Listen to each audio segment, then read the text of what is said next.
हरे कृष्णा। ओम नमः शिवाय। आप सभी का दिन शुभ और मंगलमय हो। आज दिनांक है 25 फरवरी और दिन है मंगलवार। आज आप सुनेंगे फागुन मास महात्म्य के 13वें दिन की कथा। तो आइए श्रवण करते हैं। ऋषियों ने पूछा, सूत जी, महात्मा कुमार ने युद्ध में तारकासुर को मारकर फिर कौन सा महान अद्भुत कर्म किया, यह बतलाइए। सूत जी बोले, तारकासुर को मारा गया देख इंद्रादि सब देवता बहुत प्रसन्न हुए और संपूर्ण लोगों की पवित्र करने वाले कुमार कार्तिकेय की स्तुति करने लगे। देवता बोले, कल्याण स्वरूप भगवान कार्तिकेय को नमस्कार है। शिवनंदन आपको नमस्कार है। विश्व बंधो आपको नमस्कार है। विश्व भावन आपको नमस्कार है। जिन्होंने आपका दर्शन कर लिया वे चांडाल भी सर्वश्रेष्ठ हैं।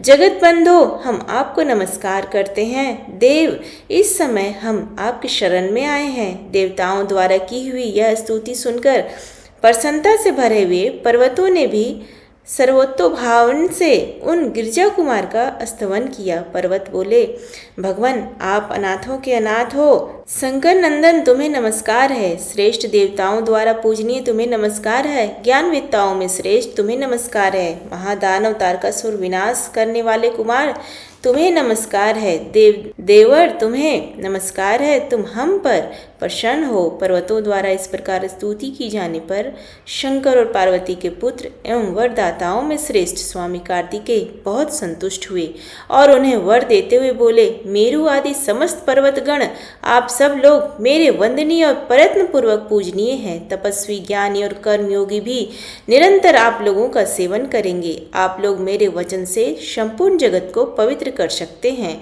पर्वत संबंधी सभी स्थान तीर्थ स्वरूप होंगे। आपके ऊपर दिव्य शिवालय, दिव्य मंदिर, बड़े बड़े विचित्र ग्रह तथा दिव्य तपोवन सुशोभित होंगे।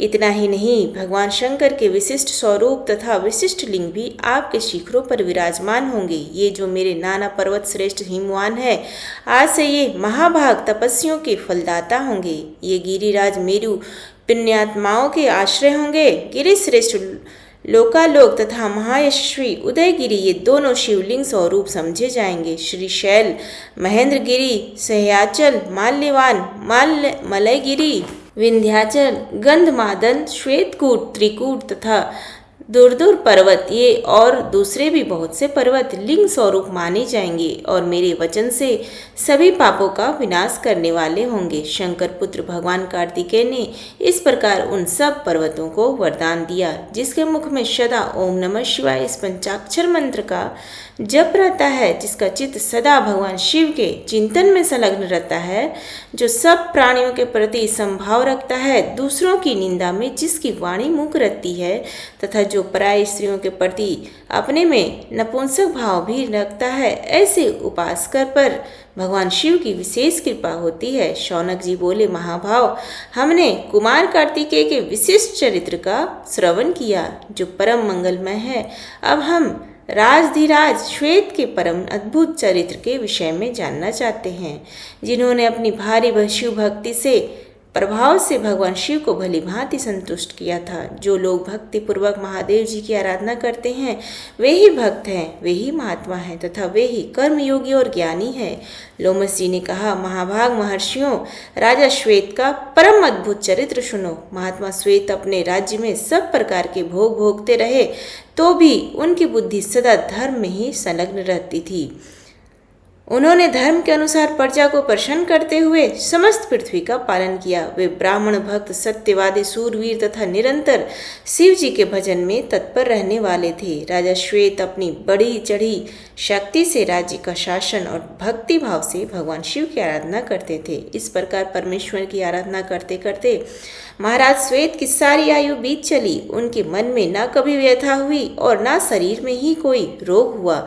ये संसारी उपद्रव महाराज श्वेत को कभी कष्ट नहीं पहुंचाते थे। इनके राज्य में सब लोग निर्भय रहते थे, किसी को कोई उपद्रव नहीं था। महाराज के राज्य में बिना जोते बोए ही अनाज पैदा होता था। ब्राह्मण तपस्या में संलग्न रहते और दूसरे लोग भी अपने अपने वर्ण तथा आश्रम संबंधी धर्म का पालन करते थे। सारी पृथ्वी में प्रायः सर्वत्र मंगल में उत्सव ही होता रहता था। भगवान शिव की कृपा से महात्मा राजा श्वेत के राज्य में सब प्रजा सदा मानसिक कष्ट रहित आनंदमग्न मग्न तथा सुखी रहती थी।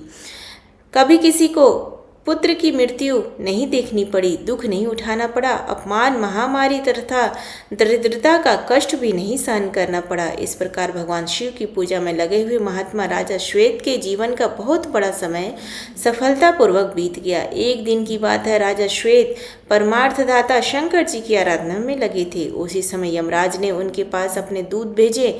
उन दूतों को आज्ञा दी कि चित्रगुप्त के कथनानुसार राजा श्वेत की आयु पूरी हो गई है, अतः उन्हें शीघ्र ले जाओ। जो आज्ञा कहकर दूतों ने उनकी आज्ञा स्वीकार की और राजा को ले जाने की इच्छा से भगवान शिव के मंदिर में आए।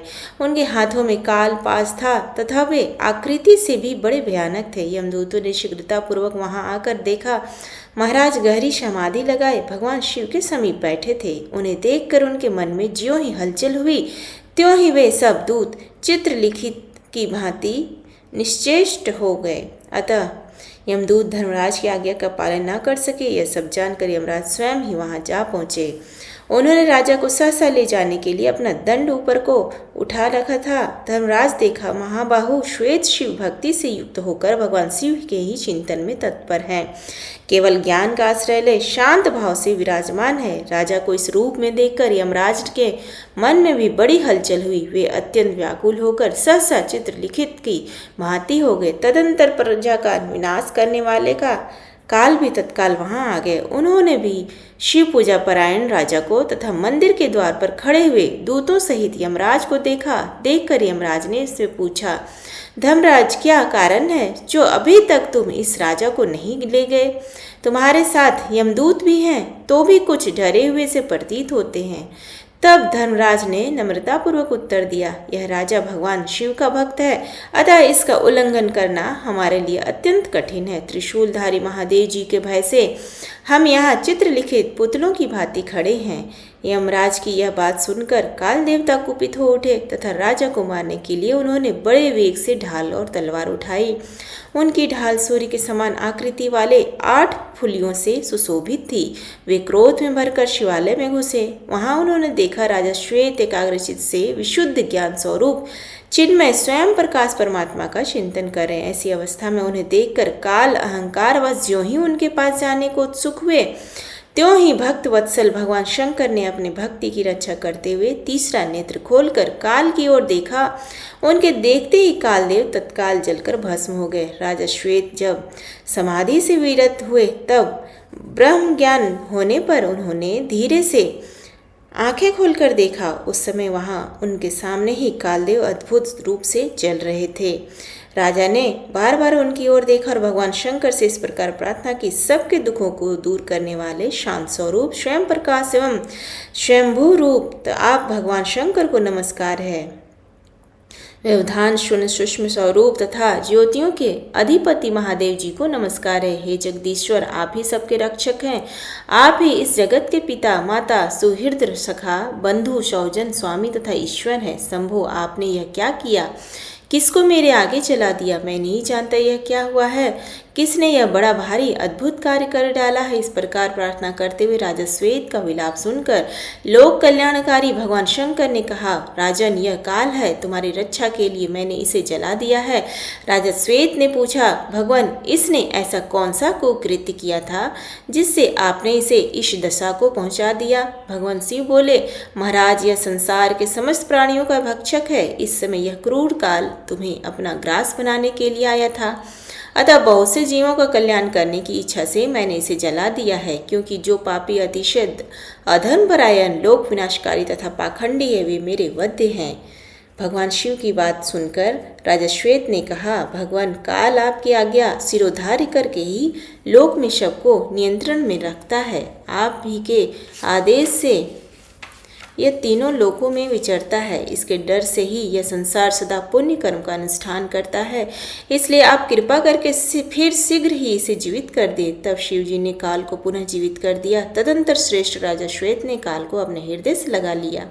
इस प्रकार चेतना लौटने पर काल ने भगवान शंकर की स्तुति की। काल का विनाश करने वाले देवेश्वर, आप त्रिपुरासुर का संहार करने वाले हैं। प्रभु जगतपते, आपने कामदेव को जलाकर उसे अंगहीन बना दिया है तथा आप ही ने अत्यंत अद्भुत ढंग से दक्ष यज्ञ का विनाश कर डाला था। महान लिंग रूप से आपने तीनों लोगों को व्याप्त कर रखा है। संपूर्ण देवता और असुरों ने सबको अपने में लीन करने के कारण आपके स्वरूप को लिंग कहा है। देवेश्वर, आपको नमस्कार है। विश्व मंगल, आपको नमस्कार है। नीलकंठ रूप में आपको नमस्कार है। मस्तक पर जटाजूट धारण करने वाले, आपको नमस्कार है। आप कारणों के भी कारण हैं, आपको नमस्कार है। आप मंगलों के भी मंगल रूप है, आपको नमस्कार है। बुद्धिहीनों के पालक आप ज्ञानियों के लिए ज्ञानात्मा है और मनीषी पुरुषों के लिए परम मनीषी हैं। विश्व के एकमात्र बंधु महेश्वर, आप आदिदेव हैं, पुराण पुरुष हैं तथा आप ही सब कुछ हैं। वेदांत द्वारा आप ही जानने योग्य हैं। आपकी महिमा और प्रभाव महान है। महानुभाव संत आपके ही नामों और गुणों का शब और कीर्तन करते हैं। महेश, आप ही तीनों लोगों की सृष्टि करने वाले हैं। आप ही इनका पालन और संहार भी करते हैं। आप ही संपूर्ण भूतों के स्वामी हैं। इस प्रकार काल ने उस समय जगदीश्वर शिव का स्तवन किया। तदंतर राजा श्वेत से कहा, राजन, संपूर्ण मनुष्यों के तुम बढ़कर दूसरा कोई पुरुष नहीं है, क्योंकि तुमने तीनों लोगों के लिए अजय मुझ काल को भी जीत लिया। आज से मैं तुम्हारा अनुगामी हुआ। महादेव जी की ओर से मुझे अभय दान करो। राजा ने कहा, भगवान, तुम तो साक्षात शिव के ही एक श्रेष्ठ स्वरूप हो। संपूर्ण प्राणियों का पालन तथा संहार तुम्हारा ही स्वरूप है। तुम ही सबके नियंता हो, इसलिए तुम मेरे परम पूजनीय हो। आत्मसरच साक्षात्ता के साधन में लगे हुए समस्त पुण्यात्मा पुरुष तुमसे ही भय बांध के ही कारण विविध भावों से परमेश्वरी की शरण लेते हैं। इस प्रकार परम धर्मात्मा राजा श्वेत से रक्षित होकर काल ने भगवान शिव की कृपा प्राप्त की और उसे पुनः नवीन चेतना प्राप्त हुई। तब वे कालदेव, यमराज, मृत्यु तथा यमदूतों के साथ भगवान शिव और महाराज श्वेत को प्रणाम करके अपने निवास स्थान को गए। वहां उन्होंने सब दूतों की बुलाकर कहा, दूतगण, संसार में जो लोग विभूति के द्वारा त्रिपुंड्र धारण करते हैं, मस्तक पर जटा और गले में रुद्राक्ष माला रखते हैं, ऐसे लोगों को तुम कभी मेरे लोक में न लाना। जो उत्तम भक्ति भाव से भगवान सदाशिव का पूजन करते हैं, वे साक्षात रुद्र के ही स्वरूप हैं। जो मस्तक पर एक रुद्राक्ष धारण करते, ललाट में त्रिपुंड्र लगाते तथा जो साधु पुरुष पंचाक्षर मंत्र का सदा जप करते हैं, वे सब तुम्हारे द्वारा पूजनीय है। जिस राष्ट्र, देश अथवा ग्राम में शिव भक्त नहीं हो देखा जाता, वह शमशान से भी बढ़कर अशुभ है। यमराज ने भी अपने सेवकों को ऐसा ही करने का आदेश दिया। भगवान महेश्वर की परम भक्ति से युक्त महाराज सेवित जब काल से निर्भय हो गए, तब उन्होंने भगवान शिव का सायुज्य प्राप्त कर लिया।